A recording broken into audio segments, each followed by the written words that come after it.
What if we misunderstood spiritual gifts? What if the greatest evidence that God is actually working in your life isn't the gift that He has given you? It's the character that He is producing inside of you. That thought is what I have been working with in my devotional for today.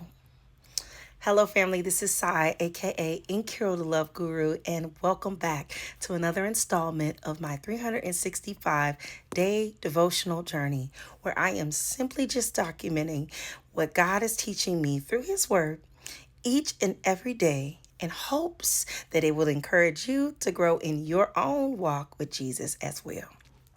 Today is day 11 of starting at 40, a 365-day walk through the Bible.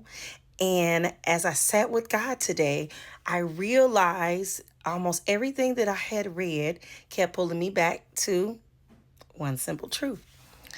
God is far less concerned with making us spectacular. He is more concerned with making us look like Jesus. And honestly, I think that's something that we kind of forget.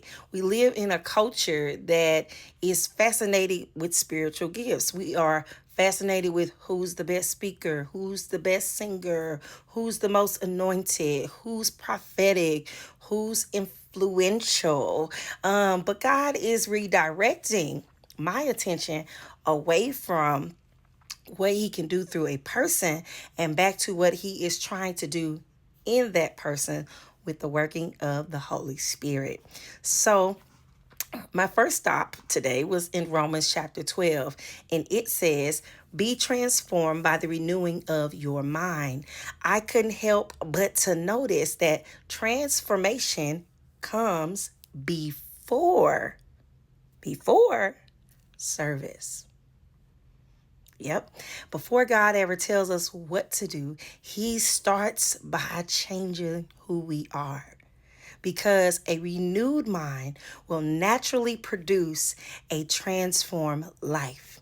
Then I moved into today's lesson about the gift of prophecy, and I realized something that I didn't think I ever really and truly appreciated quite before. Biblical prophecy isn't primarily about predicting what is going to be coming up tomorrow. It is about it's really more so it's about faithfully communicating what God's heart is today. Paul says prophecy is given for the edification, the exhortation, and comfort. In other words, a genuine gift doesn't point attention to the messenger. It builds up the people listening. I don't know about you, but for me, that completely changes the way that I look at spiritual gifts. They are not badges of spirituality honor. They're not something that you can put on a sash and be proud of. Oh, I have this gift, that gift, whatever the case may be. They are tools for serving God's people. So the next thing that I noticed, I'm still reading in Second Samuel. Today I read 2 Samuel chapter 22, and David's song in there just sealed the whole lesson for me. David had every reason to talk about his victories, but instead of boasting about his victories, he couldn't stop talking about his God. He couldn't stop talking about the person who got him there.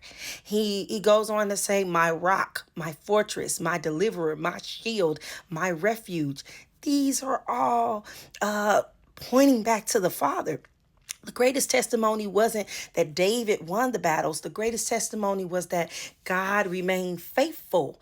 And maybe that's what prophecy, that's what ministry, and that's what every spiritual gift is ultimately supposed to accomplish.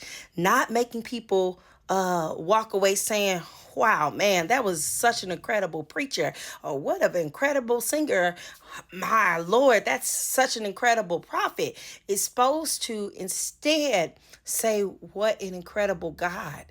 That's exactly where my next part of my lesson kind of took me to. It took me over to Isaiah chapter 60, and it says, "Arise, shine. not because your light has come, but because his glory has risen upon you. Also, even in Philippians 4:19, that fits beautifully into this situation as well. And it says, because if God has called us to reflect him, he also promises to supply every necessity to fulfill that calling. One thing about my God is he's never, ever, ever, ever, ever going to ask us to reveal his character while withholding his provision in the process.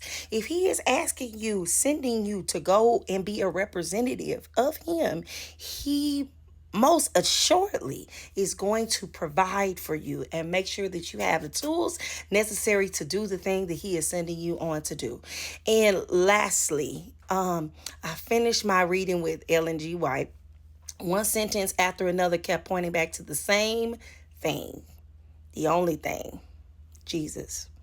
So it pointed to character, it pointed to obedience, it pointed to witness, not celebrity or recognition or spiritual status, just Jesus.